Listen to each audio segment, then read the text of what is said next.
This is the Everyday AI Show, the everyday podcast where we simplify AI and bring its power to your fingertips.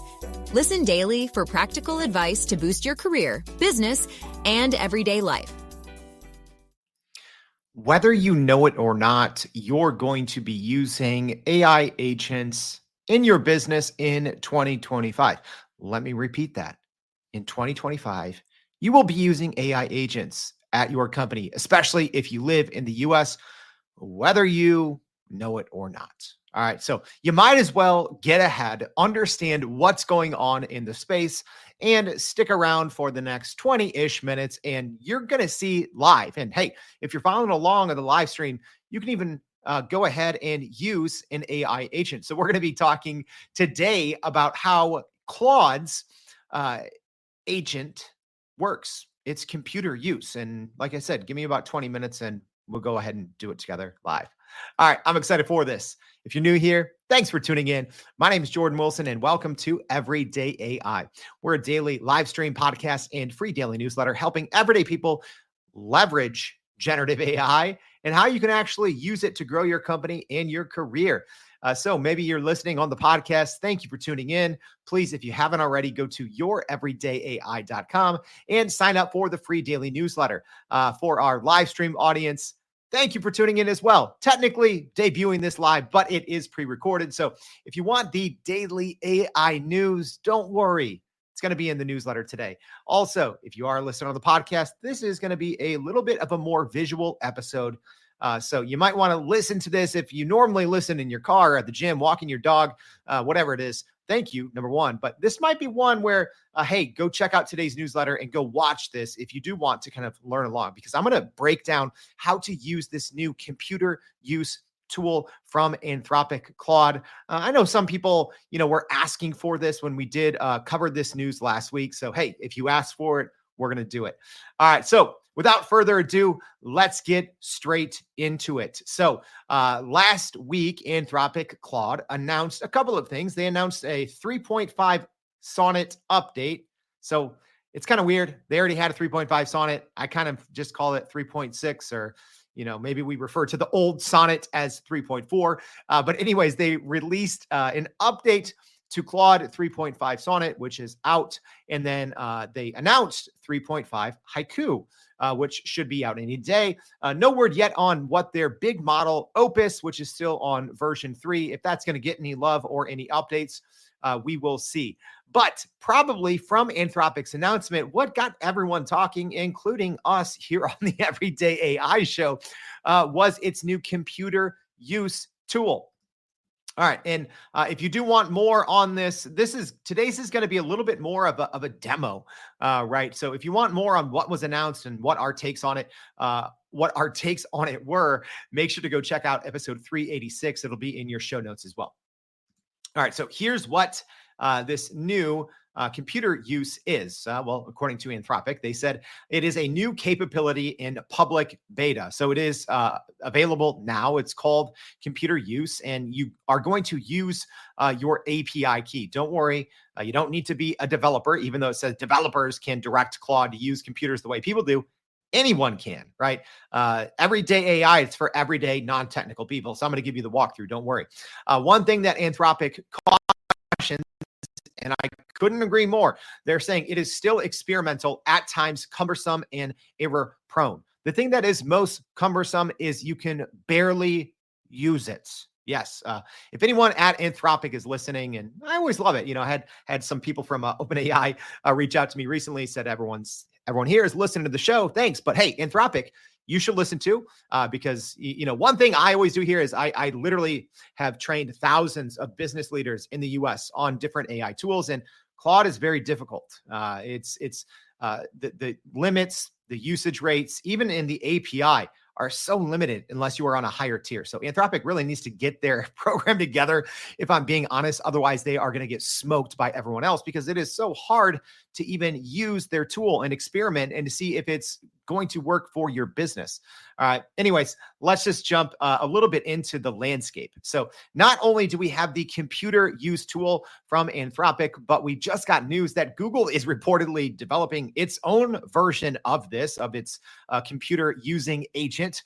called Project Jarvis. We'll see if that name actually makes it to production, mainly because some other company had tried to use Jarvis in an AI product before.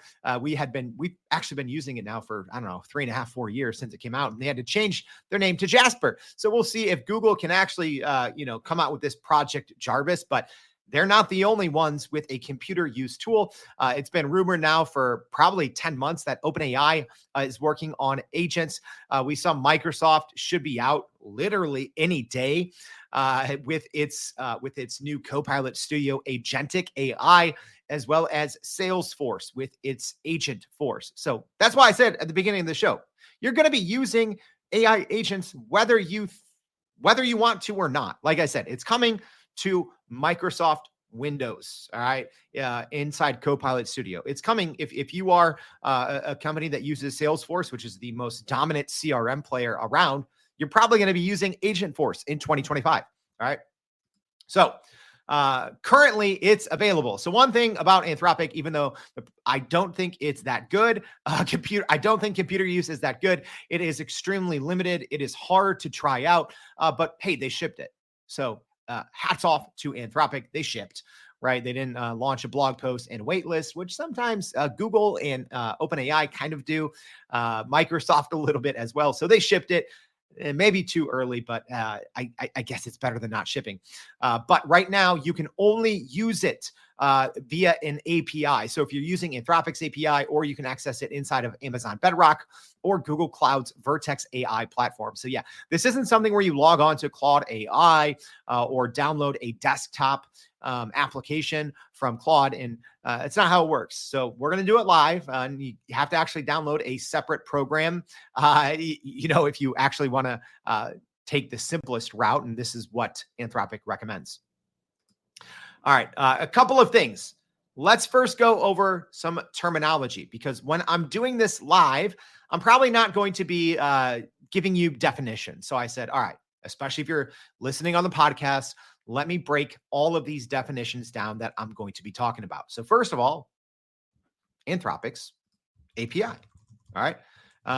So if you don't know, in API, it's an application programming interface, right? But in all of the large language models, you essentially have the option to either use it on the front end, right? So you can go to chatgpt.com or claude.ai and chat with the chatbot, right? Or you can use it on the back end. And this is generally what developers will do.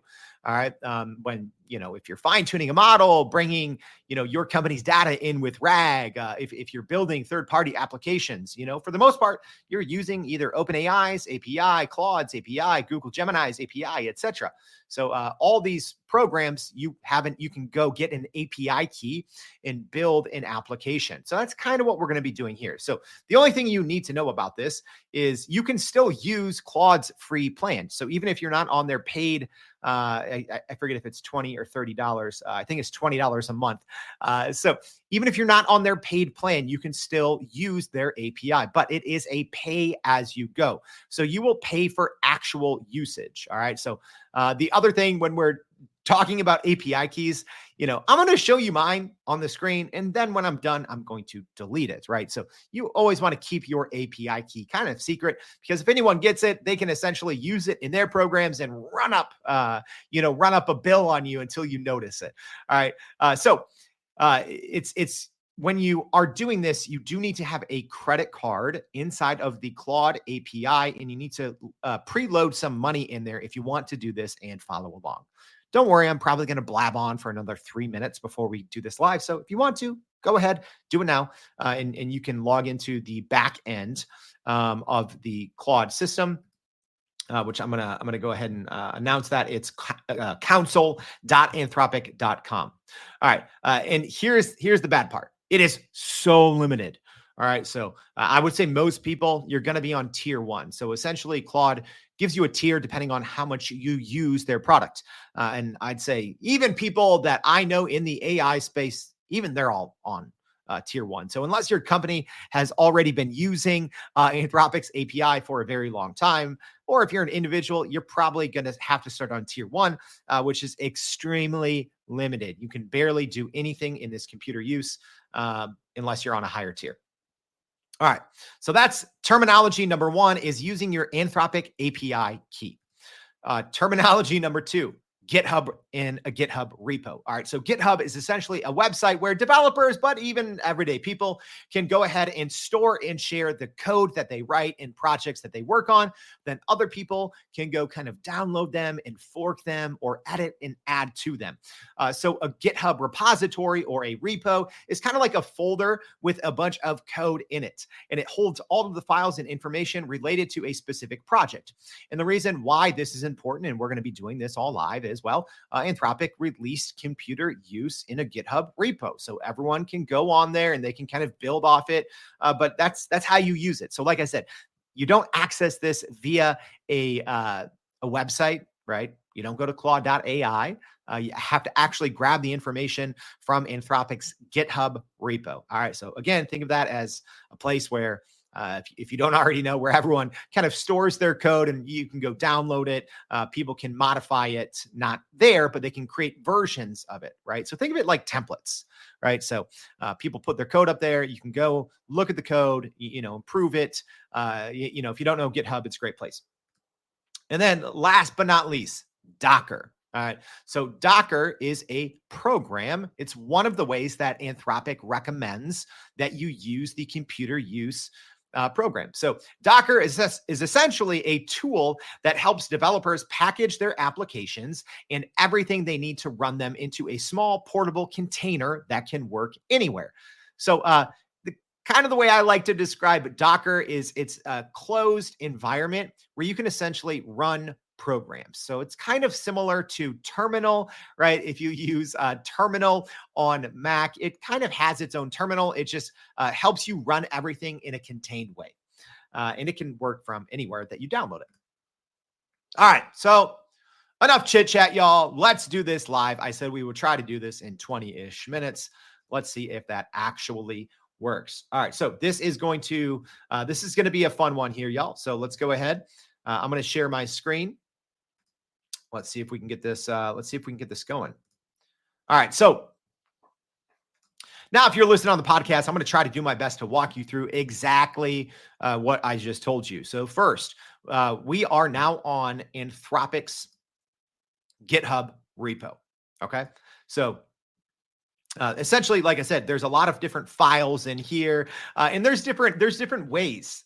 There's different ways as well that you can use this. Okay. So the way that we're going to do it is if you scroll down here, it's going to give you some directions, and it essentially gives you this little piece of code. Okay. So I'm going to copy and paste this code. I'm actually putting it up in my browser.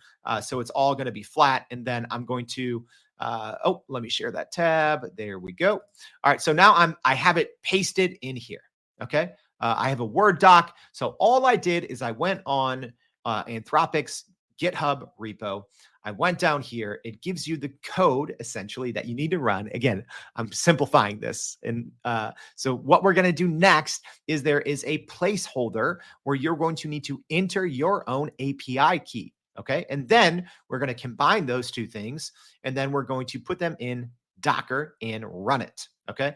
So let's look at Docker here quick. You need to go to docker.com and you need to download Docker for your desktop. So I am on, I've already downloaded this, but you're going to go ahead and download this whether you're on Mac Intel or a Mac Apple.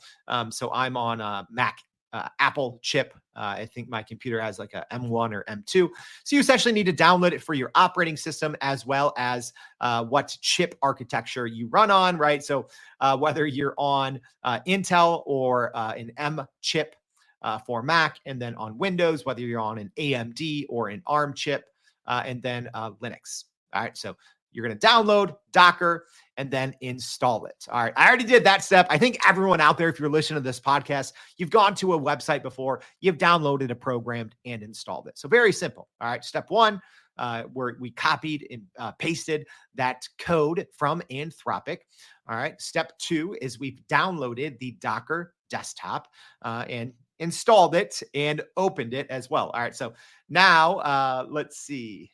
I'm going to have to share my whole screen here in a second. So I'm also on my computer, FYI, you won't see this live stream audience, but I've opened Docker. And then when we're ready to get Docker going, I will share my whole screen. So we'll be jumping around a lot. All right. And then our last step is we need to create, well, not our last step, but our last ingredient, so to speak, is we need to get that API key. Okay. So here's the thing when I was talking about limits. So you have different limits. So it says that you have a 50 request per minute limit if you are on the tier 1 plan. I'll let you guys be the judge. I would say that's not true.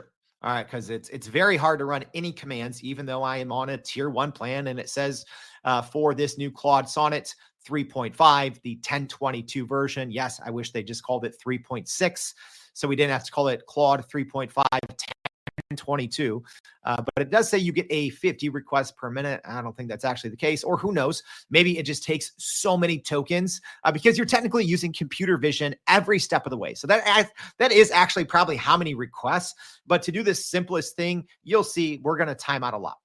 All right. So you can check your limits, but you can go into API keys, and we're going to create an API key. Okay. So like I said, after you use this API key, or you're not going to use mine. All right. So I'm going to go in, I'm going to copy and paste my API key, and I'm going to be deleting it right after this. So no one can run up my bill. Right. So first you need to give it a name.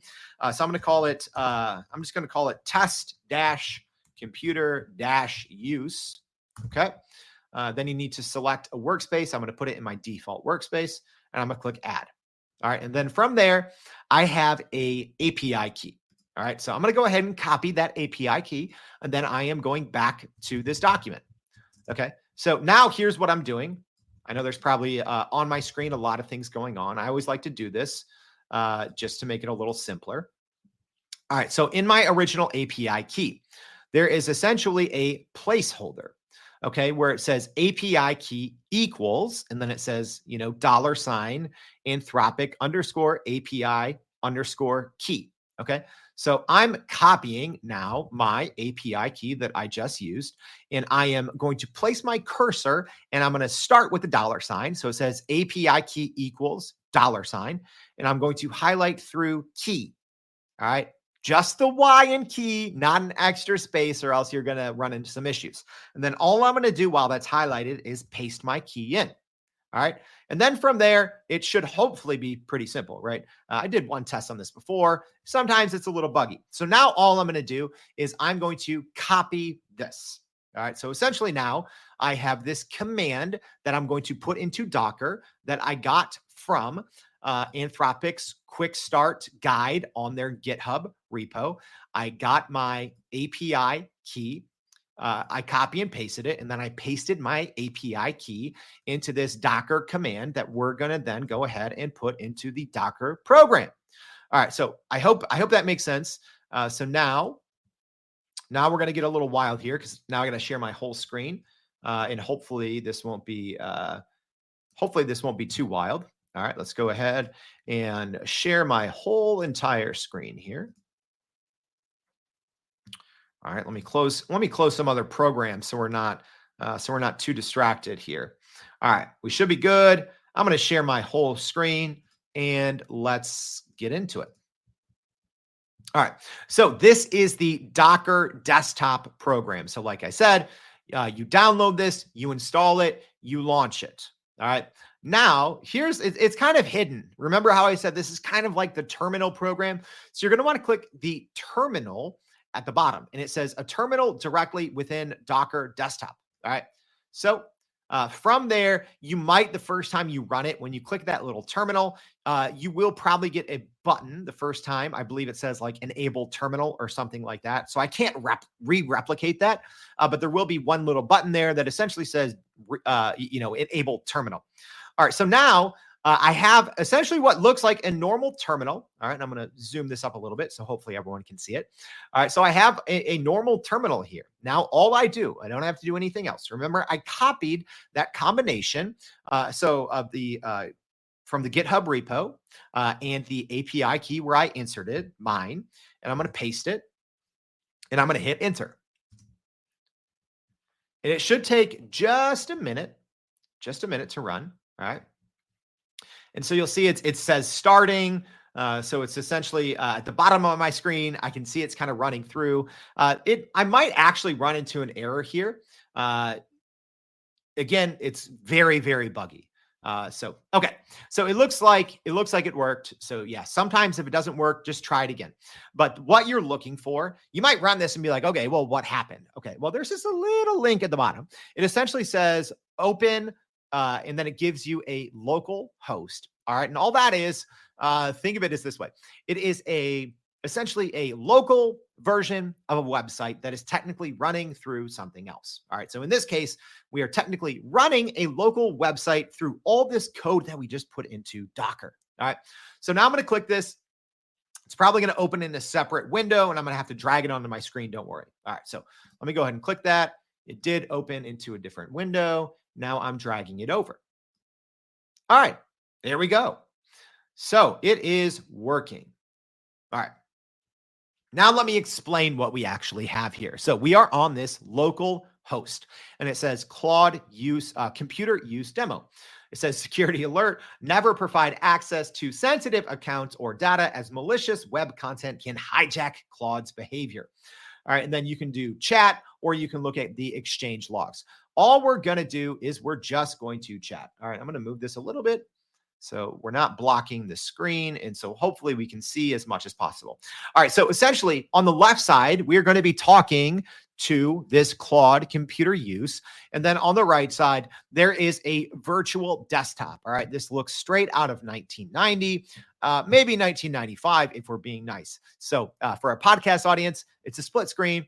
I'm going to be able to talk to a version of Claude in this computer use demo. And then on the right side, if everything works, it is going to execute things in a virtual environment. All right, so here's what we're going to do. I'm going to go ahead and paste this in. So here's what I'm saying. I'm saying, please find the largest American companies by market capitalization. Save the top 3 in a spreadsheet. Include their rank, name, symbol. I should probably spell symbol correctly, even though Claude will probably understand it, right? Because again, I am still talking to Claude, the large language model that's very smart and can understand human language, right? And that's the key here, y'all. You are still getting the power of Claude, but you are just adding to it the ability to use a computer, right? So it's using a digital computer. All right, so I'm saying, please find the largest American companies by market capitalization, save the top 3 in a spreadsheet, include their rank, name, symbol, market cap, and then their CEO. So this part might be a little tricky, so we'll see how it handles it. So, and then I'm saying, and add that in there as well. I should probably say add that in the spreadsheet as well. All right. So I'm going to say add that in the spreadsheet as well. All right. So on the virtual desktop, there is absolutely nothing. All right. So I'm going to put my hands in the air once I do this because, I'm sure our live stream audience, or maybe if you're watching this later on YouTube, you might not believe it or understand it. All right, so I'm going to click go. And then on the left side, how it actually works is it takes a bunch of screenshots. It uses computer vision, and then it maps out what it wants to do on this virtual desktop. All right, so I'm going to go ahead and click enter. We're probably going to get a bunch of errors, but here we go.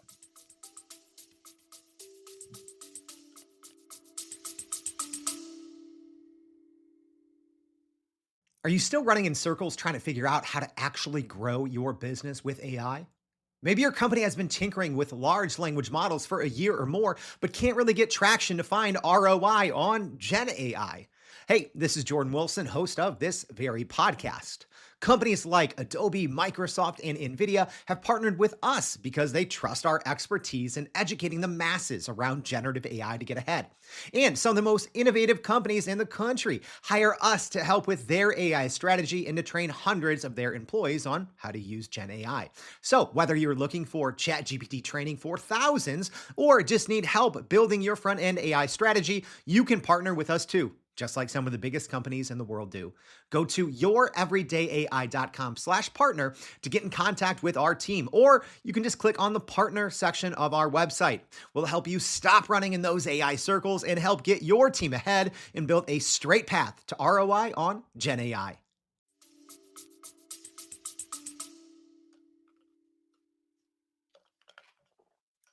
All right, so for our podcast audience, it's saying, okay, I'm going to click on Firefox and search for this information.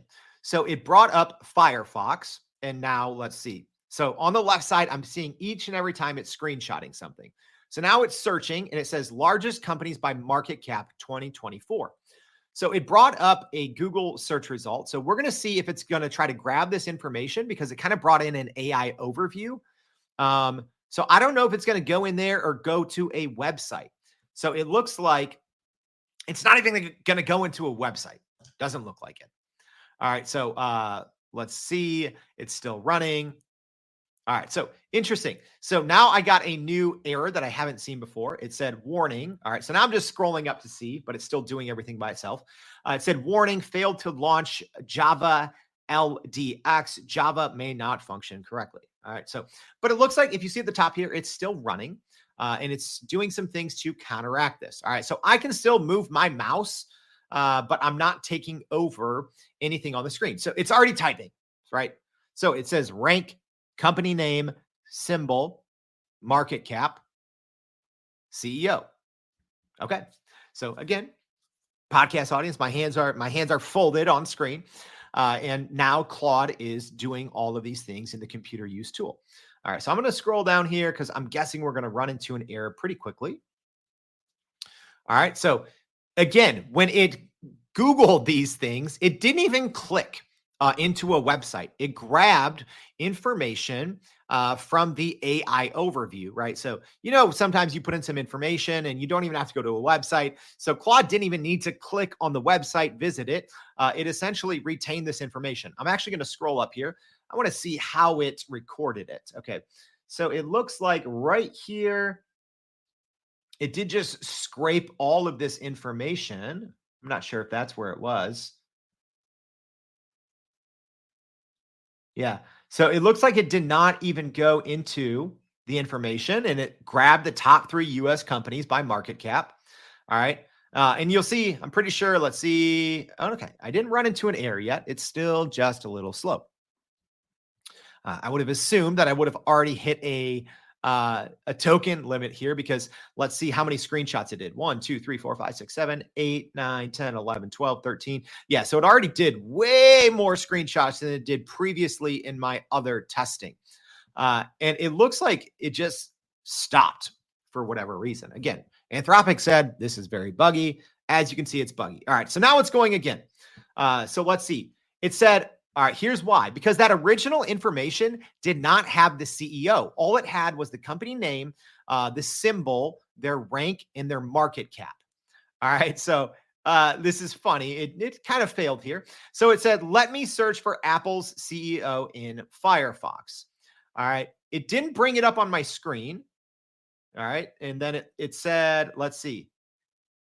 It looks like it just put in the CEO column on the spreadsheet, and it's using LibreOffice, which is essentially an open source free version of Microsoft Office. So it got some things wrong here. It didn't do it very well because now it's saying, again, let me switch to Firefox and search for the current CEOs of these companies. So it didn't do it very well here. I'm scrolling down here. It looks like there is an error.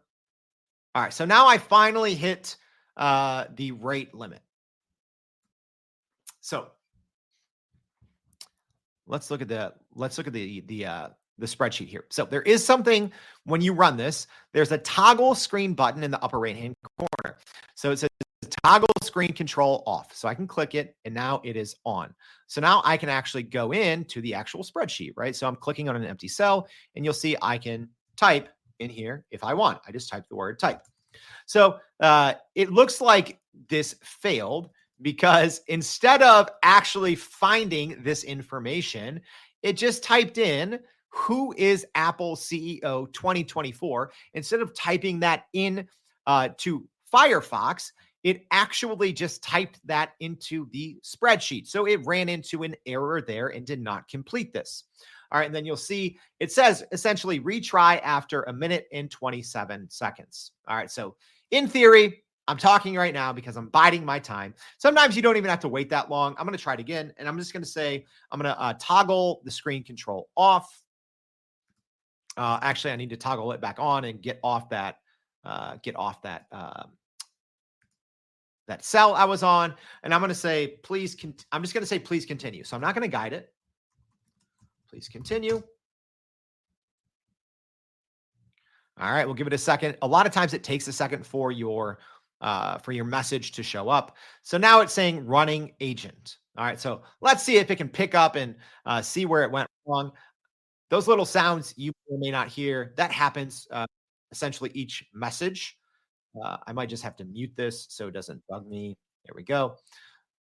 All right, so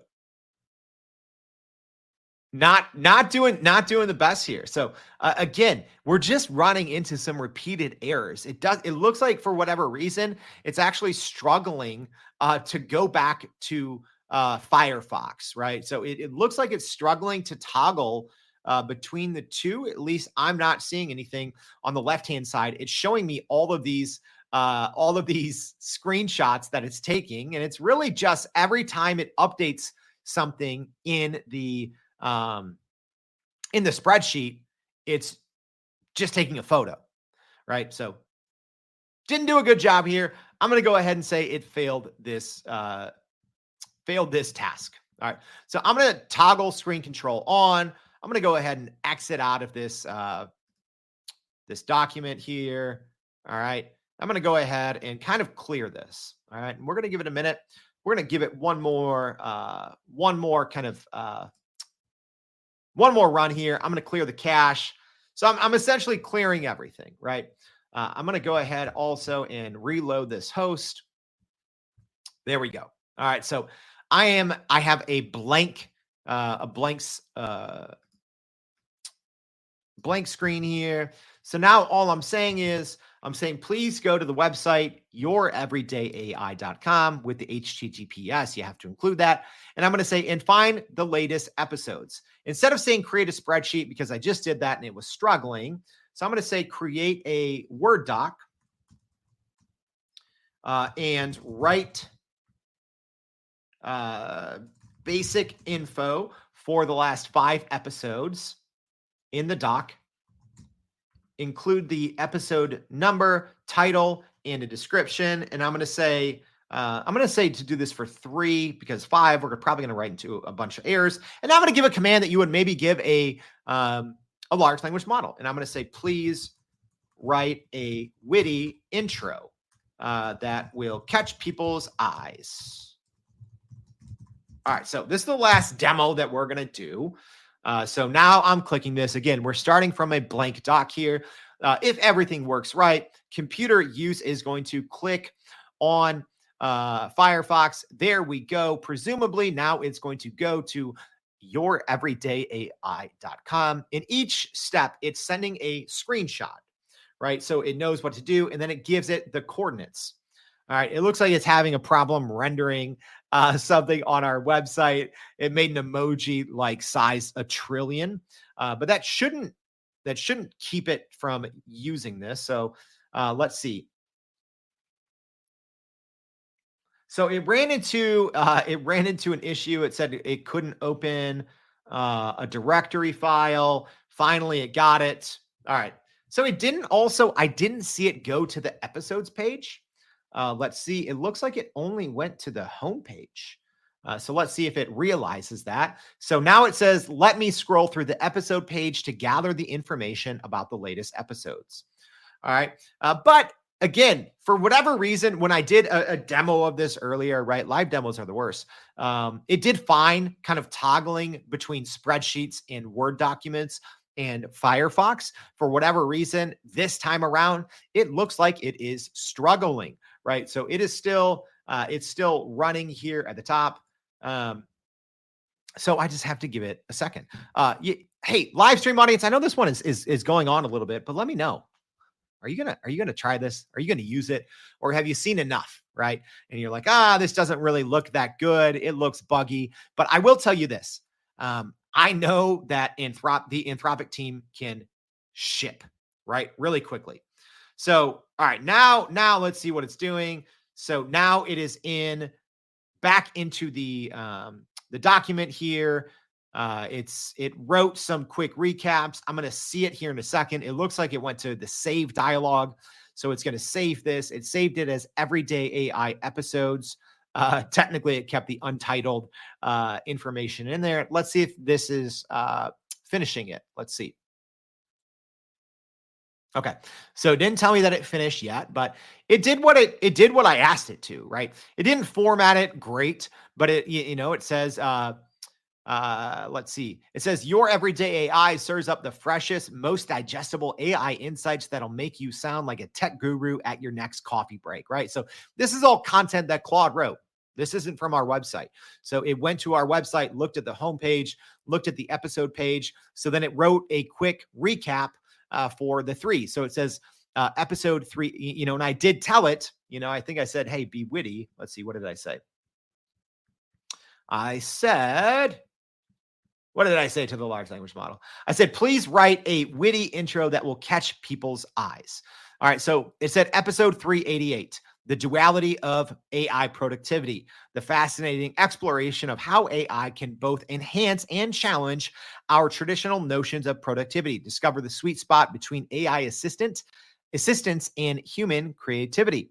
All right. So it looks like it did the job there fine, wrote a quick recap, and then it told me here, essentially, I finished. It said, I have created a Word document with a catchy intro and information about the latest 3 episodes from your everyday AI. The episode has been saved as, and then it gave me the name, everyday AI episodes.odt in your home directory. The document includes, then it tells me a witty introduction, information about the 3 latest episodes, and brief descriptions. And then it says, would you like me to make changes to the document, or would you like to see it in a different format? So I'm going to try one more thing. I'm going to say, please format the document and add paragraph breaks between the descriptions. And I'm going to say, add more engaging content. All right. I'm going to leave that one open-ended. I may or may not even let this one finish because I know this video is dragging on a little bit. I haven't even tried this yet to see how well it does at modifying documents that you may have it make. So again, podcast audience, I am just typing with Claude in real time. Okay. It highlighted all of that content and it's essentially rewriting it. It looks like it's failing again. So instead of a paragraph break, it just added, it looks like a little symbol that would, in theory, denote where you would want to have a paragraph break. But it did write a lot more content. Looks like a little bit more engaging as well. So nothing here that is going to, nothing's ready for production. Let me just say that. We're going to wrap this one up. I'm going to keep an eye on it on my screen here as we wrap. But this is nothing that right now that is going to change the way that we all work. But it's laying the groundwork, right? The fact that this technology is available right now. And I just walked you through it. Yeah, it took me longer than 20 minutes. You should know that now, right? But you can go through and follow this. It doesn't take long. Like I said, I'm going to leave that kind of little piece of code both in the episode description, as well as if you are listening here on LinkedIn, that information should be there as well. But with very little developer savvy, right? Little bit of copy and pasting, you can literally direct an AI agent, right? It's not good right now. Don't get me wrong. I'll say it's downright mediocre, but it works, right? It's buggy, but it works. Right now, anyone out there with a computer and a credit card, it doesn't cost a lot, right? I'll have to go check my usage. Anyone can go do this, and you can have a language model, a very capable one in Claude 3.6. We'll just call it 3.6 Sonnet. Come on, Anthropic. All right. So with 3.5 Sonnet new, fine. You can go have it use a computer. And this is not the endpoint, right? This demo, this virtual machine, this is just to showcase the capabilities. This is not the end goal, right? This is just wait, because any day now, we are going to see developers create fully functioning, robust, polished tools. That's what this is all about. It's giving businesses, developers, third-party software providers access to this technology, right? This clunky demo is just a clunky demo, right? This isn't the end use, but y'all, AI agents are coming. I can't even say they are coming. They are here. I literally just walked and talked you through it on a live stream. And you don't need to have a technical background. You don't need to be a coder. All you need to do is to be able to type to a large language model. It's pretty exciting. All right. I hope this was helpful. If so, please go to youreverydayai.com. Sign up for the free daily newsletter. Also, tell me, what else do you want to hear? What else do you want to see? What else do you want to hear? I did this because a lot of y'all, after we covered this last week, you said, hey, Jordan, I know it might be a little more technical, but do a demo, show us how to use computer use. So here you go. You want it, you get it. What do you want to hear next? Thank you for tuning in. We hope to see you back tomorrow and every day for more Everyday AI. Thanks, y'all. And that's a wrap for today's edition of Everyday AI. Thanks for joining us. If you enjoyed this episode, please subscribe and leave us a rating. It helps keep us going. For a little more AI magic, visit youreverydayai.com and sign up to our daily newsletter so you don't get left behind. Go break some barriers, and we'll see you next time.